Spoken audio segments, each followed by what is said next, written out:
কিছুদিন আগে কোরবানি ঈদ গেল, তখন তো স্কুল কলেজ সব কিছু বন্ধ থাকে।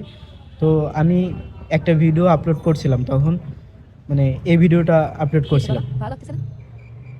এই ভিডিওটা আপলোড করার পর একটা মেয়ে আমার ফ্রেন্ড লিস্টে আছে, বাট আমি ফেসবুকে ভিডিওটা সার্চ, সেখানে সে ভিডিওটা দেখে আমার কমেন্টও করে নাই, সোজা ইনবক্সে যে মেসেজ করছে, নিজেকে যেমন ভাবেন সবাই কি তেমন নাকি, আরও অনেক কথা, মানে আরও বাজে বাজে কথা বলছে, বাট সেগুলো কোনো বলার ইচ্ছা নাই।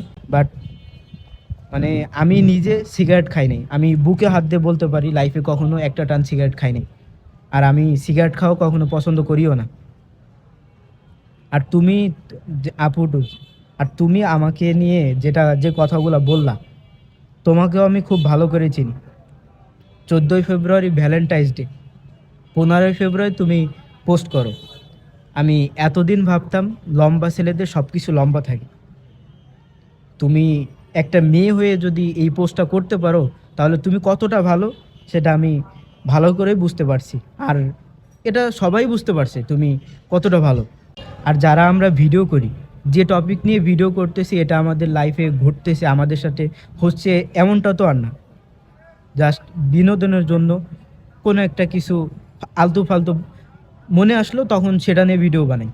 বাট এটা আমি যেটা নিয়ে ভিডিও বানাচ্ছি এটা আমার লাইফের সাথে ঘটতেছে, তো এমনটা আর না।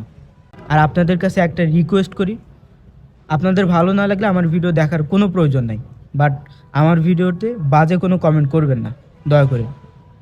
আর আমরা যারা ভিডিও করি, তাদের সবারই ইচ্ছা থাকে পরিচিত হওয়ার, ভাইরাল হওয়ার।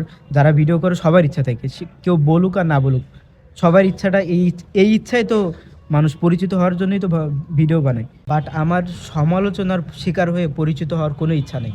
আমারও ইচ্ছা আছে মানুষ আমাকে চিনুক, আমাকে, আমি সবার কাছে পরিচিত হই, এই ইচ্ছাটা আমারও আছে। এই যে কষ্ট করে হইতে চাই, কেউ সমালোচনা করুক এটার জন্য আমি, মানুষ আমাকে চিনলো এমনটা যেন না হয়।